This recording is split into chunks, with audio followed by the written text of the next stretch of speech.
नमस्कार, इन्फोकस high academy में आपका स्वागत है। हमारा चल रहा है कक्षा 6वीं की जियोग्राफी एनसीईआरटी बुक।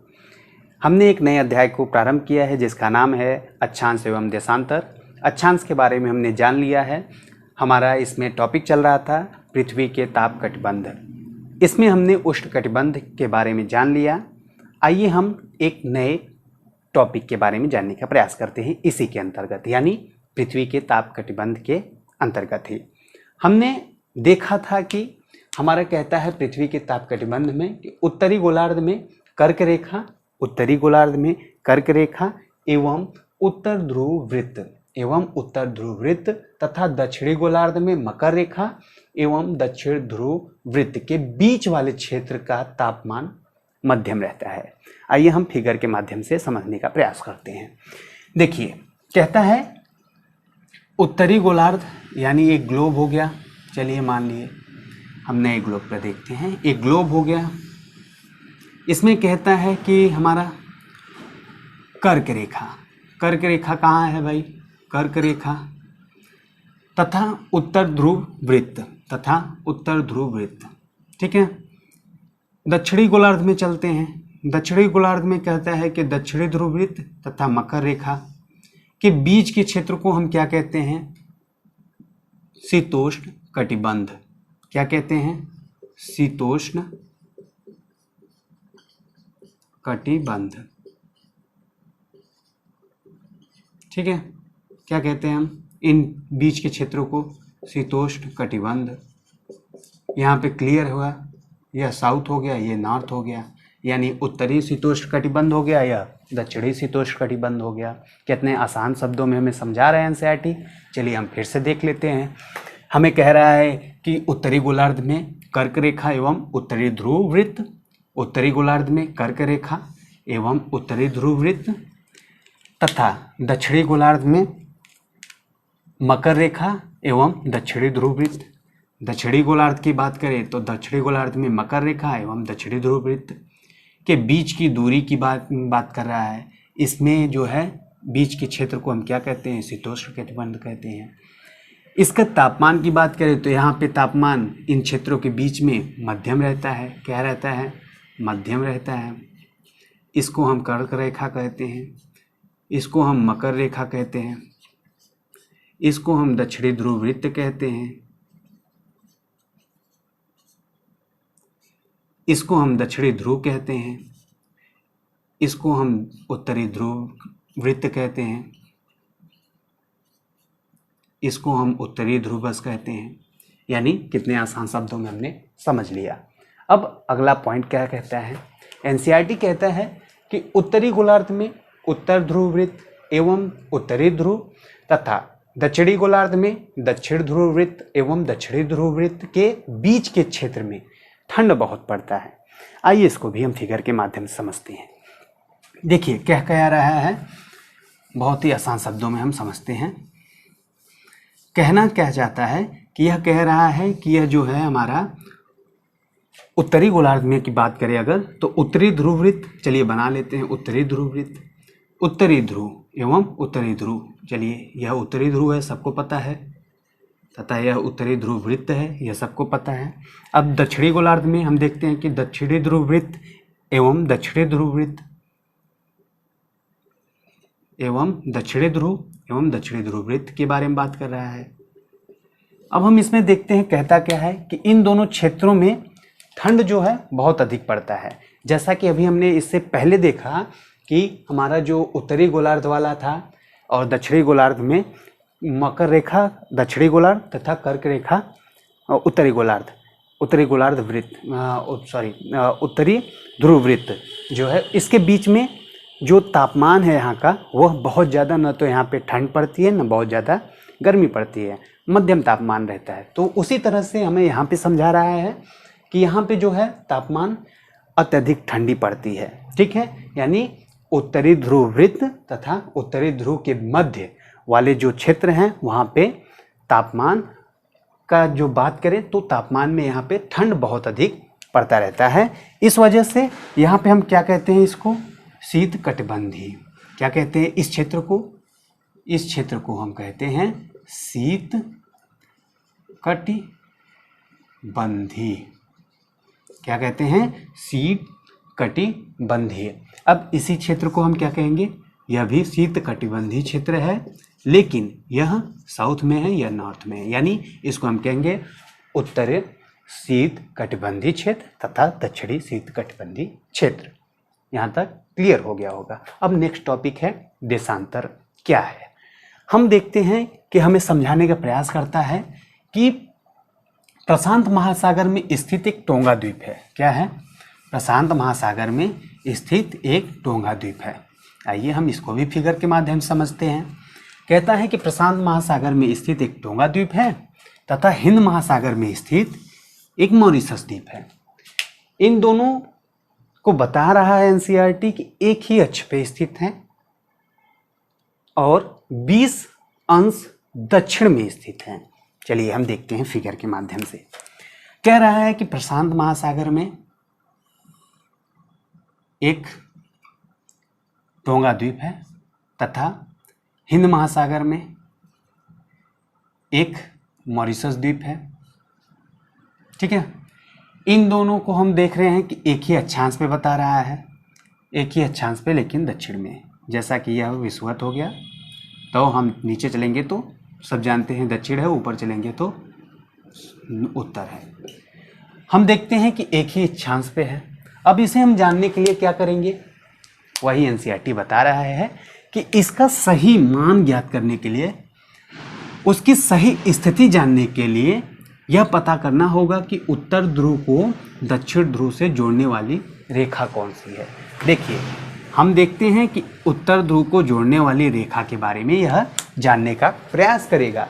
तो इसलिए हम कह सकते हैं कि यह जो वृत्त है जोड़ने वाली उत्तर ध्रुव को दक्षिण ध्रुव से, इस रेखा को हम क्या कहते हैं? दक्षिण यामोत्तर। क्या कहते हैं? दक्षिण यामोत्तर। इसी के लिए पूरी तरह से पंचायत बैठाया है एनसीईआरटी ने। इसको जानकारी प्राप्त करने के लिए पूरी तरह से हमें बताने का प्रयास कर रहा है। देखिए कितना सरल है। फिर से समझते हैं। प्रशांत महासागर में स्थित टोंगा द्वीप, हिंद महासागर में स्थित मॉरिशस द्वीप एक ही अक्षांश यानी 20 डिग्री दक्षिण में स्थित हैं।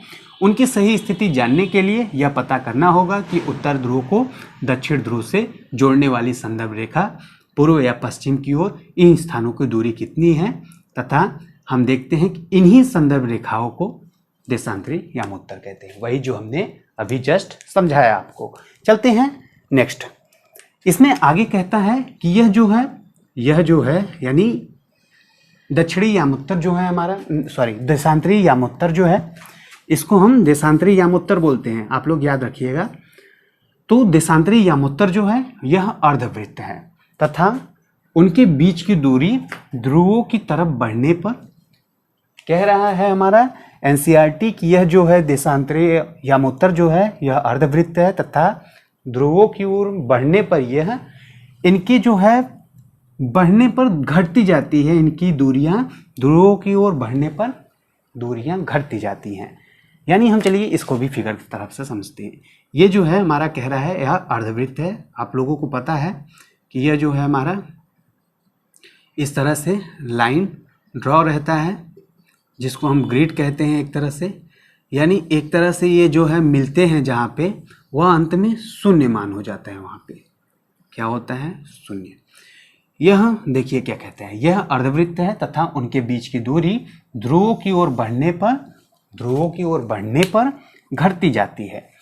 यानी यह जो है ध्रुवों की ओर बढ़ने पर मान इनका घटता जाता है एवं शून्य हो जाता है ध्रुवों पर एवं ध्रुवों पे। यानी यहाँ पे मान एक तरह से शून्य हो जाता है जहाँ सभी देशांतरी यामोत्तर आपस में मिलते हैं, जहाँ सभी देशांतरी यामोत्तर आपस में मिलती हैं। अक्षांश अगला देखते हैं कि कह रहा है हमें अक्षांश या कहें समानांतर रेखाओं से भिन्न सभी देशांतरी यामोत्तर की लंबाई समान होती है। कह रहा है अक्षांश रेखाओं से भिन्न सभी देशांतरी यामोत्तरों की लंबाई जो है, यानी देशांतर यामोत्तर की लंबाई जो है वह समान होती है। हमें इसमें क्या जानना है कि ये जो मिलती हैं वह 0 हो जाती हैं। ठीक है, अब इसमें हमें बताना यह चाहता है कि यह कह रहा है कि यह अर्धवृत्त होती हैं तथा ध्रुवों की ओर बढ़ने पे इनके जो दूरियां हैं वह घटती जाती है, लेकिन इनकी लंबाई जो है यानी देशांतरे यामोत्तर की जो लंबाई है वह समान होती है। लेकिन यहीं अगर हम देखें समानांतर रेखाओं की बात करें यहाँ पे, तो इनकी जो है ध्रुवों की ओर बढ़ने पर यह भी घटते जाते हैं, लेकिन इनके रेखाओं यानी समानांतर रेखाओं के बीच की दूरी जो है वह समान होती है। हम देखते हैं कि हमारा जो देशांतरी रेखा है इसकी लंबाई जो है वह समान होती है, लेकिन ध्रुवों की ओर बढ़ने पे घटती जाती है। यही हम अक्षांशीय रेखा या समानांतर रेखाओं की अगर बात करें तो यह ध्रुवों की ओर बढ़ने पे इनके आकार जो है छोटे होते जाते हैं तथा इनके अक्षांश के दूरियों जो होती हैं, जो रेखाएं हैं समानांतर रेखाओं के बीच की दूरी समान होती है। बहुत ही सिंपल और आसान शब्दों में समझ लेते हैं। तो यही कह रहा है कि देशांतर यामात्रों की लंबाई जो है समान होती है। ग्रीनविच, अब हम नेक्स्ट टॉपिक पर देखते हैं कि ग्रीनविच जहां ब्रिटिश राजकीय वेधशाला स्थित है। हम देखिए यहाँ पे हमें एक और जानकारी मिलता है कि हमारा राजकीय वेधशाला कहाँ है, ब्रिटिश वाला ग्रीनविच। ग्रीनविच में जो वेधशाला स्थित है वहाँ से गुजरने वाली यामोत्तर से पूर्व और पश्चिम की ओर गिनती शुरू की जाती है। चलिए इसको भी देख लेते हैं। देखिए कह रहा है हमारा कि ग्रीनविच, चलिए हम मान लेते हैं ग्रीनविच कहीं है भाई, ग्रीनविच हम मान लिया यहीं है। अब यहाँ पे जो है, चलिए इसको एक अच्छे से फिगर के तौर पे समझते हैं।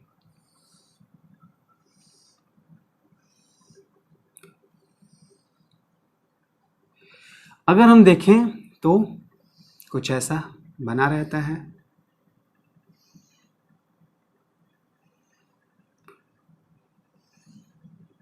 गलत बन गया है, यानी वो उस तरफ मुंह रहता है। चलिए हम फिलहाल समझने के लिए बनाते हैं अपने आप को, यहाँ पे समझाते हैं कि ग्रीनविच मान लिया यहाँ है, ठीक है। अब उसमें कह रहा है कि जहाँ से यह गुजरती है रेखा वह यामोत्तर से पूर्व और पश्चिम की ओर गिनती शुरू होती है। यानी यहाँ हम मान लिए ग्रीनविच है हमारा, ये ग्रीनविच है हमारा, यहाँ से अब पूर्व और पश्चिम की गिनती प्रारंभ होती है। यानी यहाँ पे इस तरफ बढ़ेंगे तो +1 +2 +3 +4, और इधर बढ़ेंगे तो -1 -2 -3 -4, इस तरह से गिनती प्रारंभ हो जाती है। तो वही हमें कह रहा है कि ग्रीनविच जहाँ ब्रिटिश राजकीय वेधशाला है वहाँ से गुजरने वाली यामोत्तर से पूर्व और पश्चिम की ओर गिनती शुरू हो जाती है। पूर्व तथा पश्चिम की ओर गिनती प्रारंभ की जाती है। इस यामोत्तर को प्रमुख यामोत्तर कहते हैं। क्या कहते हैं? इस यामोत्तर को हम क्या कहते हैं? एक तरह से प्रमुख यामोत्तर कहते हैं। यहाँ पे जो काट रही है इसको हम क्या कह रहे हैं, क्या कह सकते हैं? प्रमुख यामोत्तर कहलाता है। यानी यामोत्तर जो है देशांतरी यामोत्तर, अभी हमने देखा क्या, देशांतरी यामोत्तर तथा प्रमुख यामोत्तर में सिर्फ थोड़ा सा फर्क है। जहाँ जो प्रमुख यामोत्तर है वह 0 डिग्री यानी ग्रीनविच से जो होकर गुजरती है पूर्व तथा पश्चिम की ओर, जहाँ से गिनती प्रारंभ करते हैं हम, वहाँ हमें कहते हैं कि यह प्रमुख यामोत्तर है। लेकिन वही जहाँ पे हमने देखा कि पूर्व तथा पश्चिम जो हमने देखा कि जो देशांतरी यामोत्तर है वह उत्तरी ध्रुव से दक्षिणी ध्रुव की ओर एक रेखा के तौर पे हमारा रेखा खींचा जाता है। ठीक है, इतना सिंपल है। इसका जो मान है 0 डिग्री देशांतर है, जैसा कि हमने बताया इसका मान जो है 0 डिग्री देशांतर है तथा यहाँ से हम पूर्व या 180 पश्चिम तक गणना कर सकते हैं। यहाँ से जो है हमारा पूर्व एवं 180 पश्चिम में 180 डिग्री या कहे 180 अंश तक गणना करते हैं। प्रमुख यामोत्तर तथा यामोत्तर मिलकर पृथ्वी को 2 समान भागों में बांटते हैं। प्रमुख यामोत्तर तथा यामोत्तर जो है, यानी ये जो है ग्रीनविच वाला तथा ये दक्षिणी और उत्तरी ध्रुव वाला, यह जो दोनों जो हैं पृथ्वी को 2 बराबर भागों में बांटते हैं। हम देखते हैं कि पूर्वी गोलार्ध एवं पश्चिमी गोलार्ध में विभक्त हो जाती हैं ये दोनों। हमारा प्रमुख यामोत्तर क्या करता है, प्रमुख यामोत्तर जो है दो समान भागों में पृथ्वी को विभाजित करता है। हम देखते हैं यह जानना रोचक होगा कि 180 पूर्व और 180 पश्चिम यामोत्तर एक ही रेखा पर स्थित है। देखिए यह जानना रोचक है सच में कि हमारा जो 180 डिग्री है यानी 180 अंश जो है वह पूर्व तथा पश्चिम में न होकर वह एक ही अक्ष पे स्थित हो जाता है। इसलिए हमें समझाने का प्रयास करता है कि यह जो है 180 और 180 पश्चिम यामोत्तर एक ही रेखा पर स्थित है, यानी हमारा यह जो यामोत्तर है एक ही रेखा पर 180 अंश पे स्थित है। अब हम आसान शब्दों में एक एग्जाम्पल के तौर पे समझते हैं। कह रहा है कि असम में धुबरी जिला है जो कि 26 डिग्री नॉर्थ में स्थित है, 26 डिग्री नॉर्थ में स्थित है। चलिए इसको भी हम फिगर के तौर पे समझते हैं। समझाने का प्रयास कर रहा है कि असम में एक धुबरी जिला है जो कि 26 डिग्री नॉर्थ में स्थित है। कहाँ पे? 26 डिग्री नॉर्थ में स्थित है असम में। चलिए हम देखते हैं यहाँ पे एक असम में एक धुबरी जिला है जो कि 26 डिग्री नॉर्थ में स्थित है।